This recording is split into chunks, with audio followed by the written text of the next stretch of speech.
Lately, I have been seeing a lot of stress in our community. I hear from people who are genuinely anxious about their points not matching up perfectly, or a seam that's a hair over or under a quarter of an inch. It breaks my heart because quilting is supposed to be our happy place, not another source of stress. I think it's time for a little confession.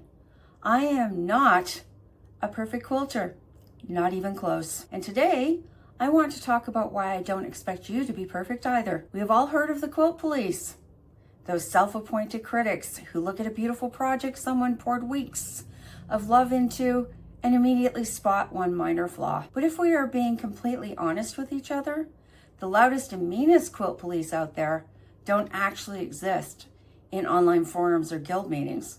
They live right inside our own heads. It's that inner critic, the one that stands over your shoulder while you are at the sewing machine, whispering that your stitching isn't good enough, or telling you to reach for the seam ripper for the 5th time on the same block. We are so quick to give grace to other makers, but we rarely give it to ourselves. Today, we are officially revoking their badges, both the real world critics and the ones inside our own heads. The truth is, a finished quilt is always better than a perfect quilt. Quilting is an art made by your hands and not an assembly line. Those little oopsies, they aren't mistakes.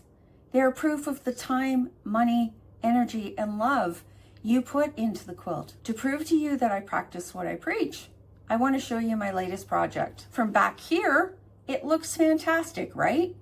It's colorful, it's cozy, and it looks okay. But if we zoom in, let me show you what's really going on. Let's take a closer look. This is a recent project I did, designed by Third Story Workshop, called Common Ground. I'm not sure the pattern is available now, in case you wanted to know that.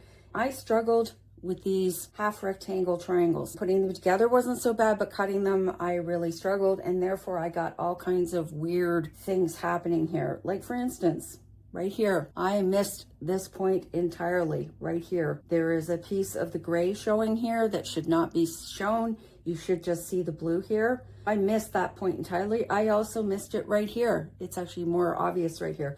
That point should be going right in. That shouldn't be there. This point where these two came together in an arrow shape, I totally lost the point there. I have lost the point off of the edge of that one. Both of these, there's too much gray between the end of that point and where it matches the navy. So there are tons of mistakes in this, basically because I struggled with the half square triangle. So tons of mistakes, and I am not perfect. The world didn't end, and my quilt is still going to wrap someone in warmth and comfort. The next time a block does not line up exactly the way you wanted, I want you to take a deep breath and just enjoy the beauty you are creating. Give yourself the grace to learn and to make the things that bring you joy. If you needed this reminder to go easy on yourself, let me know by hitting that like button. Drop a comment telling me about a happy accident in your current project. Let's celebrate the real side of quilting together. See you next time. Bye now.